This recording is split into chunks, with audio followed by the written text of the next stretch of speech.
सर्दियाँ आते ही सबकी ज़ुबान पर यही होता है कि हमने फ़िश खानी है और बिल्कुल फ्रेश और टेस्टी और क्रिस्पी फ़िश खानी है। लेकिन जब ये फ्रेश फ़िश लेने के लिए हम मार्केट जाते हैं तो हम कंफ्यूज से हो जाते हैं।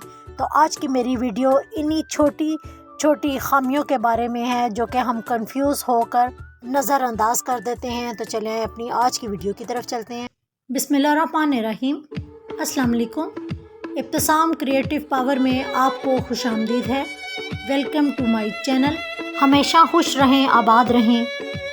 आज संडे था तो तमाम अफराद ने यह डिसाइड किया कि जो डेली मेन्यू है उससे हटकर आज फ़िश बनाई जाए और बिल्कुल फ्रेश और क्रिस्पी फ़िश बनाई जाए। तो उसके लिए मार्केट का चक्कर लगाया जाए। तो उसके लिए फिर हम मार्केट गए। मार्केट जाकर इतनी ज़्यादा फ़िश की वैरायटी थी कि इंसान कंफ्यूज ही हो गया। कहीं बाम थी, कहीं चिड़ा फ़िश थी, कहीं सोल थी, शंगारी थी, और इसके अलावा ये चिड़ा फ़िश जो देख रहे हैं ये थी। तो किसी ने कहा कि आप मल्ली ले लें, ये अच्छी है, इसमें कांटा नहीं होगा। तो हमने क्या किया कि इन तमाम चीज़ों को एक साइड पर रखकर मार्केट की दूसरी साइड पर चले गए। और ये लंबी वाली फ़िश जो आपको नज़र आ रही है वो थैला फ़िश थी और ये बाम फ़िश थी। बाम फ़िश में काफ़ी ज़्यादा कांटे होते हैं जिसकी वजह से बच्चे इतना पसंद नहीं करते। और साथ ही मली फ़िश भी पड़ी हुई थी, इसमें कांटे नहीं होते, लेकिन इसकी फ्राई करते हुए जो जिस तरह अलग अलग से इसके पार्ट्स बनते हैं फ़िश के वो नहीं बनते, तो इसलिए ये ज़्यादा पसंद नहीं की जाती घर में। तो हमने इंतखाब किया कि सोल फ़िश ली जाए या राव फ़िश ली जाए। तो इसके लिए हमने जो फ्रोज़न फ़िश कॉर्नर में गए जहाँ पर फ़िश के ऑलरेडी बहुत ज़्यादा वैरायटी मौजूद थी और काफ़ी हैवी मिकदार में यहाँ पर फ़िश को स्टोर भी किया जाता था। और इस तरीके से इनको शादी ब्याह में फिंगर फ़िश बनाने के लिए इसको सेव भी किया जाता था। तो हम उस कॉर्नर में चले गए। यहाँ पर फ़िश के बनाने वाले 3-4 अफराद मौजूद थे और उन्होंने अलग अलग से अपने काम बांटे हुए थे। सबसे पहले वाला जो बंदा था वो दुम और सर को अलग कर रहा था, जबकि दूसरे वाले बंदे ने इसके अलग से लोहे के ब्रश के ऊपर से इसके जो बारीक बारीक से चांदने मछली के होते हैं वो उतार रहा था। तीसरे वाला शख्स इसको सेंटर से कट कर कर इसको 2 पार्ट में इस तरीके से काट रहा था। काटने के बाद इसके छोटे छोटे से इस तरीके से पीस करने के बाद फ़िश को तैयार किया जा रहा था। सेंटर में इसके जो कांटे होते हैं वो बिल्कुल एक कोम की शक्ल में मौजूद होते हैं। उन कांटों को भी नाइफ से बिल्कुल अलग किया जाता है और अलग करने के बाद इसके जो 2 पार्ट रह जाते हैं उन दोनों हिस्सों को आपस में इस तरीके से कट कर कर छोटे छोटे से पीस बनाए जाते हैं। पूरा ये एक सिस्टम बना हुआ था जिसमें फ़िश के तमाम किस्म की वैरायटी मौजूद थी और उसको सफाई करने वाले उतने ही अफराद मौजूद थे।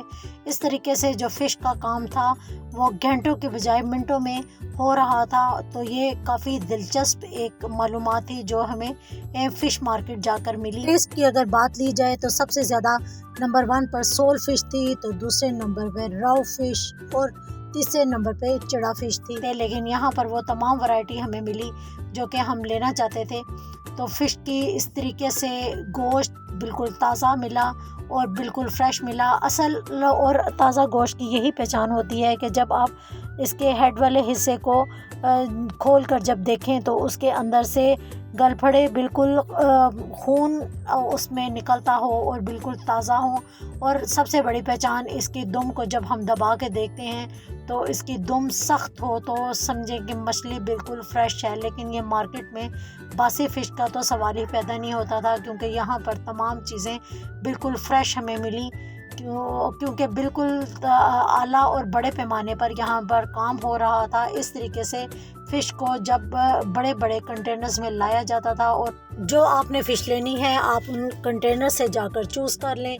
चूज़ करने के बाद उसकी पीस को निकलवा लें, उनका वेट करवा लें। वेट करवाने के बाद अगर तो छोटा पीस है तो उसमें कांटे थोड़े ज़्यादा होंगे और अगर आप बड़ा पीस लें तो उसकी कीमत थोड़ी सी ज़्यादा होगी।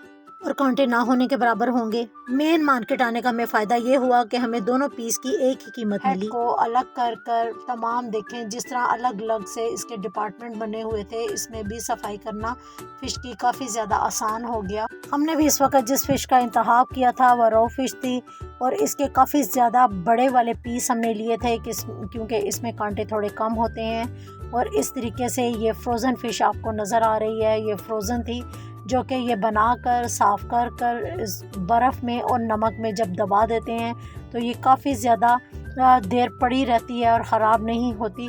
तो फ्रोज़न फ़िश भी हमने इसलिए ली थी क्योंकि इसके अंदर कांटे वगैरह और इसकी स्किन को अलग कर दिया जाता है और अलग करने के बाद सिर्फ़ इसके मीट के हमने फिंगर फ़िश बनवाई ताकि इसको हम कॉर्नफ्लोर लगाकर फ्राई कर सकें। तो इसका टेस्ट यकीन माने बहुत ज़्यादा टेस्टी था और इसकी जो एक्स्ट्रा इसका वेस्ट बच जाती है उसको भी ये लोग ज़ाया नहीं करते बल्कि वो भी सेव करते हैं। और किस तरीके से सेव करते हैं ये आपके सामने इसकी फ़िश से निकलने वाली वेस्ट थी जो कि एक साइड पर मौजूद थी। तो मैंने एक शख्स से पूछा कि आप इसका क्या करते हैं, तो उन्होंने बताया कि ये वेस्ट हैंड फीड फॉर्म में हम भिजवा देते हैं जहाँ पर उनकी खुराक तैयार होती है। फ़िश हमारी बन चुकी थी और अब मज़ीद इसको टेस्टफुल बनाने के लिए इसमें फ़ौरी तौर पर नमक अजवाइन लगाई जाती है। नमक जितनी इसमें ज़रूरत होती है वो इसके अंदर मैरिनेट हो जाता है और बाकी का नमक हम जब मछली को वॉश करते हैं तो एक्स्ट्रा नमक इसके अंदर से निकल जाता है। इस तरीके से हम जो फ्रोज़न कॉर्नर है उसमें भी गए जहाँ पर बाम फ़िश आप ये देख रहे हैं पड़ी हुई थी जिसकी स्किन इन्होंने उतार दी हुई थी और इसको भी एज इट इज़ ही सेव किया हुआ था, जबकि रॉ फिश को इस तरह बड़े बड़े कंटेनर्स में इन्होंने सेव किया हुआ था। तो इस तरीके से हमारा एक्सपीरियंस काफ़ी अच्छा रहा। मैं उम्मीद करती हूँ कि आज की मेरी वीडियो आपके लिए काफ़ी हेल्पफुल होगी। जब भी आपने फ़िश ख़रीदनी होगी तो आप मार्केट में जाकर फ्रेश फ़िश का इंतखाब करेंगी और इस तरीके से नया एक्सपीरियंस हासिल करेंगी। तो मेरा ये एक बड़ा ज़बरदस्त तजुर्बा रहा जो कि मैंने आपके साथ शेयर किया। उम्मीद करती हूँ कि मेरी ये वीडियो आपके लिए काफ़ी हेल्पफुल होगी। दुआ में ज़रूर याद रखिएगा। अल्लाह हाफ़िज़।